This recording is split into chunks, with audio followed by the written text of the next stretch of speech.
Tensionet mes Iranit dhe Izraelit kanë hyrë në një fazë të re përshkallëzimi, pasi Teherani lëshoi të dielën mbrëma disa breshëri raketash drejt territorit izraelit. Pamjet e filmuara në veri të Izraelit tregojnë raketat iraniane dhe sistemet mbrojtëse izraelite duke ndriçuar qiellin gjatë natës.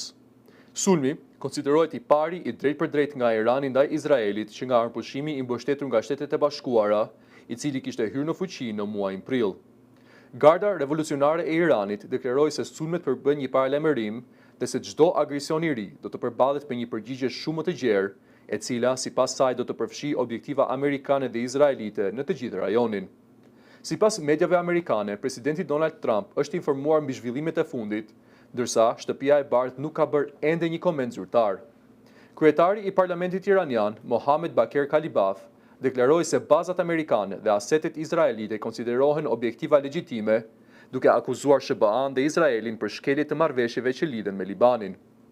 Forcat e mbrojtjes së Izraelit njoftuan në orët e parë të së hënës se kanë goditur objektiva ushtarake në rajonet perëndimore dhe qendrore të Iranit.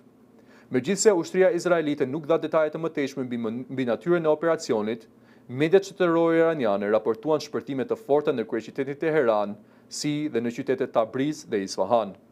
Autoritetet iraniane nuk kanë publikuar ende një bilans të dëmeve apo viktimave.